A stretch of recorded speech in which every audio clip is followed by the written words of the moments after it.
नमस्कार, स्वागत है आपका बिहार समाचार में। तेजस्वी यादव और मुख्यमंत्री नीतीश कुमार जी ने बिहार वालों के लिए बड़ी घोषणाएं कर दी है। तो वहीं लालू यादव की तबीयत काफी खराब हो गई है। लालू यादव अपनी किडनी को बदलवाने के लिए सिंगापुर चले गए हैं। और इतना ही नहीं, बिहार के शराबियों के लिए भी नया नियम लागू कर दिया गया है। तो वहीं बिहार की गरीब जनता, किसानों के लिए सरकार का बड़ा पैगाम है। तो आज की बड़ी खबरों पर बात करने से पहले आपसे एक छोटी सी अनुरोध है, कृपया वीडियो को एक प्यारा सा लाइक अवश्य कर दीजिएगा। आपका लाइक करना ही हमारी मेहनत का फल होता है। बिहार में भ्रष्ट अफसर और भ्रष्ट इंजीनियर कभी नहीं मानने वाले हैं। ये लोग बिहार को बर्बाद करके ही छोड़ेंगे। चाहे नीतीश कुमार जी बीजेपी के साथ रहे या नीतीश कुमार जी तेजस्वी यादव के साथ रहे, लेकिन इन पर अभी तक कोई कार्रवाई नहीं हो रही है। दरअसल गोपालगंज में रिंग बांध टूट नहीं गया बल्कि जानबूझकर तोड़ा गया, क्योंकि उस बांध का निर्माण ही इतने घटिया तरीके से किया गया था। यदि नहीं टूटता तो इन भ्रष्ट अधिकारियों की और इन भ्रष्ट इंजीनियरों की आखिर कमाई कैसे होती। जिस बांध को कुछ हजारों रुपए में खर्च करके ठीक किया जा सकता था, लेकिन यहाँ करोड़ों रुपए अब खर्च होंगे और इन भ्रष्ट नेताओं के, भ्रष्ट अफसरों के अब कमीशन बनेंगे और इनकी काली कमाई होगी। देखिए, गोपालगंज में जो रिंग बांध टूटा है तो ग्रामीणों में काफी आक्रोश है, क्योंकि ग्रामीणों के अनुसार इसकी सूचना पहले अधिकारियों को दी गई थी कि बांध से पानी का रिसाव हो रहा है, यहाँ खतरा दिख रहा है, लेकिन कोई अधिकारी नहीं माने। इसलिए कह रहे हैं कि बांध को जानबूझकर तोड़ा गया है। और इधर बात करें बड़े बड़े दावे करने वाले तेजस्वी यादव की, तो तेजस्वी यादव दिल्ली में जाकर अपनी राजनीति चमका रहे हैं और बिहार वाले इधर मर रहे हैं। रिंग बांध टूट जाने से कई गांव जलमग्न हो गए हैं। गांवों की तरफ बाढ़ का पानी तेजी से फैल रहा है। ग्रामीणों में अधिकारियों के खिलाफ खूब आक्रोश देखा जा रहा है। और अरे साहब, ऐसे प्रधानमंत्री नहीं बन जाओगे, बिहार वालों पर ध्यान देना पड़ेगा। इन भ्रष्ट अधिकारियों और भ्रष्ट इंजीनियरों पर पहले कार्रवाई करनी होगी। लालू यादव की किडनी खराब हो गई है और राजद सुप्रीमो लालू यादव अपनी किडनी के ट्रांसप्लांट यानी किडनी बदलवाने के लिए सिंगापुर रवाना हो चुके हैं। लालू यादव की किडनी 75% तक डैमेज हो चुकी है। बेहतर इलाज के लिए लालू यादव को सिंगापुर ले जाया गया है। लालू यादव की बेटी रोहिणी आचार्य सिंगापुर में ही रहती है और खबर है कि अपनी बेटी के यहाँ रह के लालू यादव इलाज करवाएंगे। लालू यादव के साथ ना ही तेजस्वी यादव गए हैं, ना ही बड़े बेटे तेज प्रताप यादव गए हैं, लेकिन लालू यादव के साथ परिवार, नेता और सेवकों की टीम गई। लालू यादव के परिवार से राबड़ी देवी के साथ उनकी बेटी मीसा भारती भी सिंगापुर जा रही है। और इधर तेजस्वी यादव ने कहा है कि सिंगापुर में किडनी की बीमारियों के इलाज का दुनिया में सबसे बेहतर इंतजाम है, इसलिए लालू यादव की किडनी का इलाज कराने या किडनी का ट्रांसप्लांट या यूं कहिए कि किडनी को बदलवाने सिंगापुर ले जाया गया। बिहार में मोकामा और गोपालगंज 2 सीटों पर उपचुनाव होने वाला है। आगामी 3 नवंबर को उपचुनाव होने वाला है और साथ ही बड़ी खबर है कि दोनों ही सीटों पर जो उपचुनाव होने वाला है उसमें ना तो जदयू ने अपने कैंडिडेट उतारे और ना ही कांग्रेस को उतारने दिया गया। दोनों ही सीटों पर आरजेडी ने अपने उम्मीदवार उतार दिए हैं। मोकामा की सीट पर अनंत सिंह की पत्नी नीलम देवी चुनाव लड़ेगी और गोपालगंज से मोहन प्रसाद गुप्ता चुनाव लड़ेंगे। बिहार में तेजस्वी और नीतीश की सरकार बनते ही पशुपालकों के लिए भी बड़े ऐलान कर दिए हैं। देखिए, कहा गया है कि गाय भैंसों की मौत पर अब पशुपालकों को मिलेगा मुआवजा। बिहार में कई गरीब पशुपालक हैं जो किसी तरह से पैसा इकट्ठा करके एक पशु, गाय या फिर भैंस खरीद कर लाता हो और मान लीजिए उसकी मृत्यु हो जाती है तो वो परिवार पूरा टूट जाता है। या फिर कोई गरीब परिवार यदि बकरियां रखे हुए हैं, मुर्गी रखे हुए हैं और किसी बीमारी के कारण उनकी मृत्यु होने लगती है तो भी काफी नुकसान होता था। लेकिन पशुओं की मृत्यु होने पर अब सरकार सीधा पैसा देगी, सरकार मुआवजा देगी। देखिए, नियम के अनुसार गाय और भैंस की मौत होने पर हर पशु के हिसाब से 30,000 रुपए दिए जाएंगे। हालांकि एक परिवार को 1 वर्ष के अंदर 3 पशुओं के लिए मुआवजा मिलेगा। और इसी तरह से घोड़ा और बैल की मौत पर प्रति पशु 25,000 रुपए करके दिए जाएंगे। तो वहीं बछड़ा, गधा आदि की मौत पर 16,000 रुपए और भेड़ बकरी की मौत पर 3-3 हजार रुपए प्रति पशु के हिसाब से दिया जाएगा।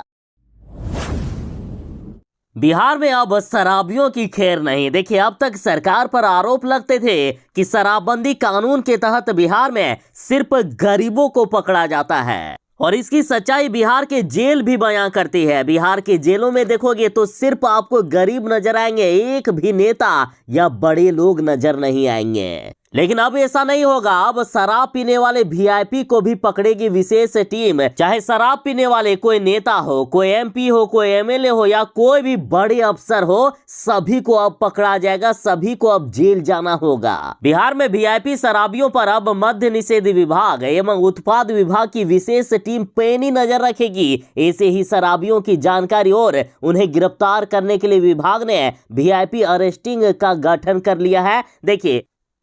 देखिए, विभाग को डर है कि यदि आम पुलिस के द्वारा इन वीआईपीओं को पकड़ा जाएगा तो हो सकता है कि ये लोग डरा धमका कर या कुछ सेटिंग करके छूट जाए। इसलिए अब वीआईपीओ को पकड़ने के लिए विशेष टीम का गठन किया गया है। और बिहार सरकार द्वारा लागू किए गए नए नियम के अनुसार पहली बार शराब पीकर यदि कोई पकड़े गए हैं तो उनके घर पर पोस्टर लगाया जाएगा। पूरे समाज को बताया जाएगा कि ये व्यक्ति शराबी है, ये पहली बार शराब के नशे में पकड़ा गया है और जुर्माना देकर छूटा है। तो अब बड़े लोगों को, एमपी एमएलए नेताओं के घरों में भी ये पोस्टर लगाया जाएगा। और साथ ही बिहार सरकार जो घरों में पोस्टर लगा रही है उसमें से उस व्यक्ति के नाम के साथ साथ उसके पिता का नाम भी लिखा रहेगा। और साथ ही पोस्टर में बड़े अक्षरों में यह भी बताया जाएगा कि ये व्यक्ति यदि दूसरी बार शराब के नशे में पकड़ा जाता हो तो उन्हें 1 साल जेल जाना होगा। तेजस्वी यादव ने कहा है कि मोदी जी ने देश के युवाओं को बेरोजगारी की आग में झोंक दिया है। तेजस्वी यादव ने कहा है कि मोदी जी तो आज चाय बेचकर प्रधानमंत्री बन गए, लेकिन इनके राज में आज एमबीए पास लड़के चाय बेच रहे हैं। तेजस्वी यादव ने कहा है कि बीजेपी वाले सिर्फ और सिर्फ झूठ की राजनीति करते हैं और जनता से झूठा दावा करके सिर्फ वोट बटोरने का काम करते हैं। तेजस्वी यादव ने मोदी जी पर हमला बोलते हुए कहा कि कभी इन्होंने देश के युवाओं से वादा किया था कि हम प्रतिवर्ष 2 करोड़ रोजगार देंगे और अब तक 16 करोड़ रोजगार मिल जाने चाहिए थे, लेकिन नहीं मिला। साथ ही इन्होंने गरीबों से वादा किया था और गरीबों के बैंकों में खाते भी खुलवा दिए। वादा किया था कि प्रत्येक गरीब के खातों में 15-15 लाख रुपए स्विस बैंक से लाकर देंगे, लेकिन ये सारे वादे सिर्फ जुमला साबित हुआ। सिर्फ जनता को बेवकूफ बनाकर, झूठ बोलकर वोट बटोरने की राजनीति थी। इसलिए तेजस्वी यादव कह रहे हैं कि मोदी जी चाय बेचकर तो प्रधानमंत्री बन गए, लेकिन इनके राज में आज एमबीए पास करने वालों को भी चाय बेचना पड़ रहा है। बिहार के कई जिलों में भारी बारिश हो रही है। साथ ही मौसम विभाग ने ऑरेंज अलर्ट जारी करते हुए कहा है कि बिहार में अगले 4 दिनों तक भारी बारिश होने वाली है। बिहार में मौसम विभाग ने भारी बारिश और तेज वज्रपात का ऑरेंज अलर्ट जारी किया है, साथ ही लोगों को सावधान किया है। मौसम विभाग ने कहा है कि सबसे खतरनाक बारिश पटना, दरभंगा, समस्तीपुर, वैशाली और मुजफ्फरपुर में होने वाली है। तो वहीं मौसम विभाग ने आगे ये भी कहा है कि पूरे प्रदेश में यानी पूरे बिहार में अगले 4 दिनों तक बारिश की संभावना है और इसके बाद मानसून की विदाई संभव है। और साथ ही मौसम विभाग के अनुसार जिन जिलों में अपेक्षाकृत ज्यादा बारिश होने वाली है, ये जिले हैं बिहार के पटना के साथ सीतामढ़ी, शिवहर, मुजफ्फरपुर, वैशाली, समस्तीपुर, दरभंगा, मधुबनी, नालंदा, जहानाबाद, गया, नवादा, शेखपुरा, लखीसराय, बेगूसराय, खगड़िया, मुंगेर, जमुई, सहरसा, सुपौल, अररिया, मधेपुरा, पूर्णिया, किशनगंज, कटिहार, भागलपुर और बांका। अतः बिहार के लोग इन 4 दिनों में जरा बच के रहिएगा। अभी मौसम में भी परिवर्तन हो रहा है तो तबीयत खराब होने की भी काफी प्रबल संभावना है।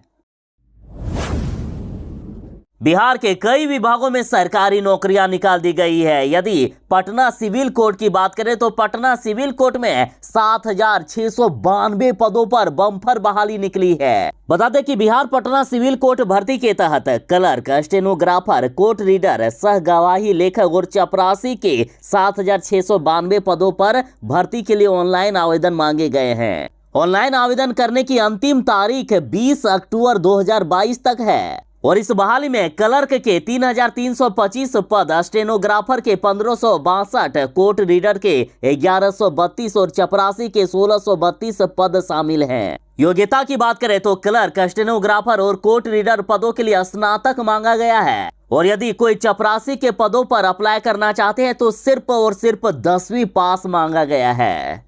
अप्लाई करने के लिए ऑफिशियल वेबसाइट dcp-recruitment.in पर जाएं या फिर वीडियो के डिस्क्रिप्शन में दिए गए डायरेक्ट लिंक पर क्लिक करें।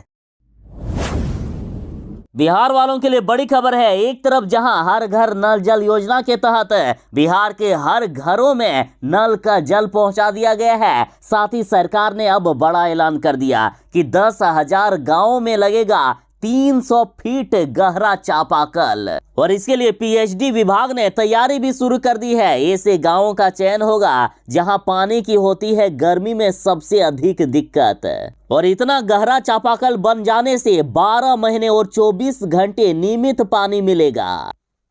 और इधर नल जल योजना में शुद्ध पेयजल मिले, इसके लिए मुख्यमंत्री नीतीश कुमार जी ने ऐलान किया है। अब हर पंचायत में खुलेगा जल जांच केंद्र।